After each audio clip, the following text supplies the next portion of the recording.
11th class students, good morning everyone and wish you a very special new year. So students, now we are continue with our chapter number 6, geomorphic processes. Okay, this is our chapter number 6 and the name of our chapter is geomorphic processes.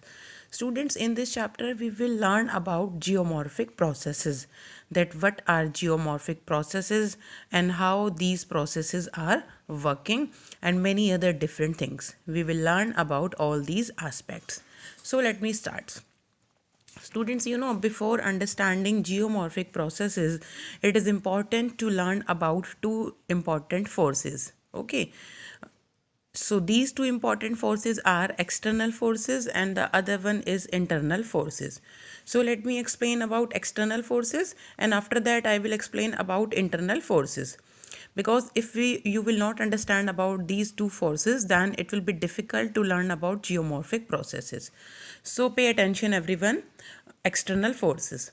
Students, external forces work within the Earth's atmosphere, also known as exogenic forces. It means कि external forces जो होती हैं वो हमारे अर्थ के अंदर काम करती हैं, work with in the earth atmosphere, यानी कि अर्थ के एटमॉस्फेयर में काम करती हैं. एंड इन फोर्सेस का जो दूसरा नेम होता है दैट इज़ एक्सोजेनिक फोर्सेस. यानी कि हम ये कह सकते हैं कि एक्सटर्नल फोर्सेस को हम एक्सोजेनिक फोर्सेस कहते हैं, या फिर हम ये कहें कि एक्सोजेनिक फोर्सेस का दूसरा नेम है एक्सटर्नल फोर्सेस. एक्सटर्नल से आप आइडिया लगा सकते हैं कि ये हमारे अर्थ के ऊपर काम करती हैं. That's why these are known as external forces.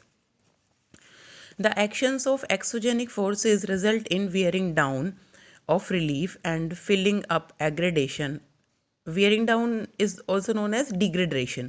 Students class 8 और 9th इन सभी क्लासेस में आपने डिग्रेडेशन के बारे में पढ़ा होगा. सिंपल वर्ड्स में मैं बोलूँ तो इरोजन की बात हम कर रहे हैं. What is erosion and what are the factors responsible for erosion, इन सभी के बारे में आप अच्छे से जानते हैं. सो जो डिग्रेडेशन है वो इरोजन की ही बात करता है. ओके, तो इस प्रोसेस में हम इरोजन प्रोसेस और इरोजनल जो एजेंट्स होते हैं उनके बारे में भी बात करेंगे. तो यहाँ पे मैं आपको कहना चाह रही हूँ कि the actions of exogenic forces result in wearing down, कि एक्सोजेनिक फोर्सेस का जो वो वर्क होता है, जो वो अपना काम करती हैं, उसका जो रिजल्ट होता है वो कैसे होता है. The result is equal to the erosion of relief. वो यानी कि वो हमारे जो रिलीफ होता है, अर्थ सरफेस होता है, उसका इरोजन करती हैं. अब देखिए स्टूडेंट्स, इरोजनल एजेंट्स की हम बात करें तो उसमें हमारा क्या क्या आता है. इरोजनल एजेंट्स में आप लोग पहले से पढ़ते आ रहे हो, वाटर आता है हमारा. ओके, रिवर्स जो होती हैं, जब वाटर, उनके अंदर जो वाटर होता है बेटा, जब हाई स्पीड से फ्लो करता है तो अपने साथ में pebbles, soil and many other different type of small things जो होती हैं वो सबको अपने साथ में फ्लो करके लेके जाता है. जिस एरिया से वो सॉइल को फ्लो करता है, वाटर वेव्स सॉइल को फ्लो करके लेके जाती हैं, वहाँ पे क्या हो रहा है, इरोजन. ओके स्टूडेंट्स, वहाँ से सॉइल जो लेयर्स हैं वो डिक्रीज़ हो रही हैं. प्लस साथ में क्या करता है, वाटर उसी मटेरियल को हम पेबल्स कहें या स्मॉल स्टोन्स कहें, जब वो फ्लो करके ले जाता है तो एट लास्ट एक पर्टिकुलर पॉइंट पे वो उन सबको डिपॉजिट कर देता है. जहाँ पे डिपॉजिट किया वहाँ पे स्टूडेंट्स क्या हुआ, वहाँ पे हुआ एग्रेडेशन. ओके, हम कहें कि फिलिंग अप, यानी कि aggradation of basins depressions on the earth surface. यानी कि यही वाला वाटर जो एक एरिया से सॉइल को जब लेके चलता है तो वहाँ पे हुआ इरोजन, और जब पानी की लहरों की स्पीड कम हो जाती है तो किसी भी पर्टिकुलर प्लेस पे वो उनको वहीं पे पेबल्स या स्टोन जो भी अपने साथ लेके आया होता है वो वहीं पे छोड़ देता है. जहाँ पे छोड़ दिया वहाँ पे डिपॉजिट होने लगा, और जो वहाँ पे बेसिन्स होते हैं, डिप्रेशंस मीन्स डीप हॉल्स, जो डीप हॉल्स होते हैं वो उस सॉइल के साथ में, उस मटेरियल के साथ में वो फिल होना शुरू हो जाते हैं ऑन द अर्थ सरफेस. फिर से रिपीट कर देती हूँ मैं. The actions of exogenic forces result in wearing down. अब वाटर का एग्जांपल हम लेंगे स्टूडेंट्स इरोजनल एजेंट्स में, प्लस हम अपनी विंड का भी एग्जांपल लेके चलेंगे. एयर जो होती है वो भी इरोजन का एक मेजर एजेंट है, आप सभी को पता है. वो बहुत हाई स्पीड से जब विंड चलती है तो अपने साथ सॉइल को लेके जाती है, और वह उस एरिया से वो इरोजन कर रही है जहाँ से लेके चलती है, प्लस वो दूसरे एरिया में जहाँ पे उसकी एयर की स्पीड कम होती है वहाँ पे वो उसको डिपॉजिट कर देती है. ओके स्टूडेंट्स, तो जहाँ पे उसने इरोजन किया वो क्या हुआ, wearing down of relief. Okay, wearing down of relief. और जहाँ पे उसने डिपॉजिट किया वो क्या हुआ, filling up of basins depressions on the earth surface. यानी कि एक एरिया से उसने मिट्टी को लिया और दूसरे एरिया में उसने डिपॉजिट किया. So all these are erosional agents. Like wind की हम बात करें या फिर हम वाटर की बात करें. So students these forces are land wearing forces, और इन फोर्सेज को हम लैंड वियरिंग फोर्सेज भी कहते हैं।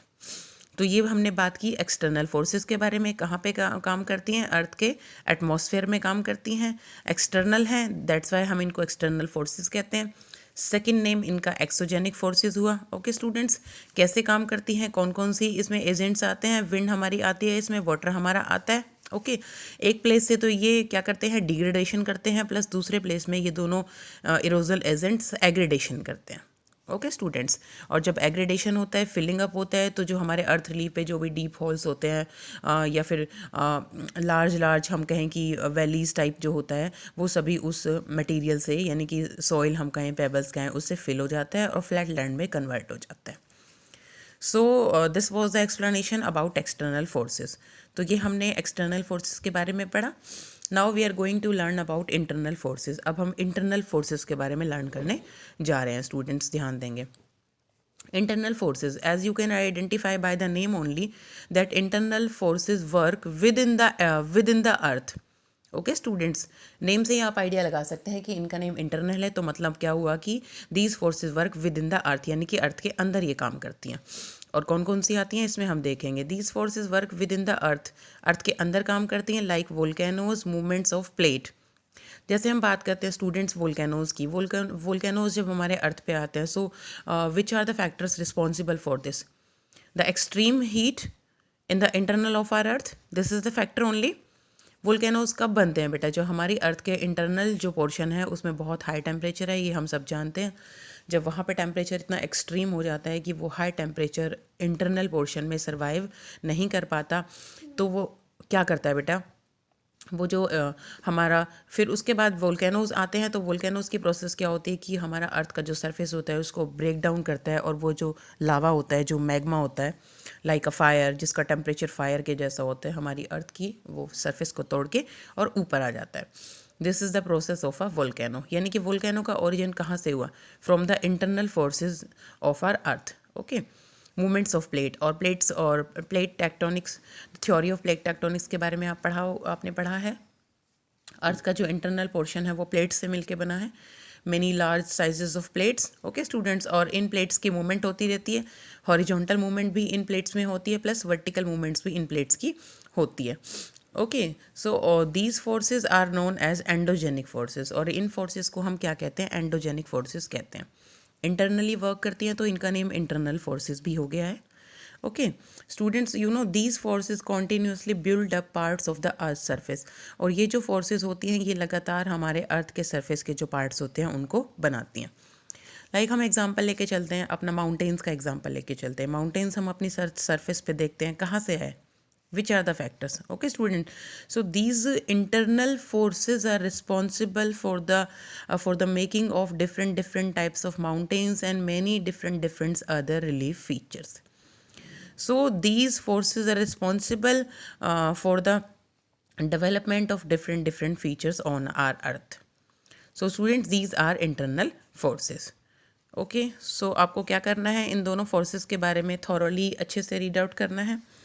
ये जो अपना पेज है, पेज नंबर 45, इसको आप रीड करेंगे, plus next page 46 also. So students just read about all these two forces, only then you will be able to learn about geomorphic processes. क्योंकि जियोमॉर्फिक प्रोसेस में क्या होता है, जियोमॉर्फिक प्रोसेस में हमारी ये दोनों फोर्सेज होती हैं, external forces plus internal forces, और इन्हीं दोनों फोर्सेस के मिलने से हमारी जियोमॉर्फिक प्रोसेसेस का जो होता है वो डेवलपमेंट होता है। सो इसके बारे में आप अच्छे से रीड करेंगे, and in my next video I will give you further information about geomorphic processes. Okay students, thank you students, have a good day.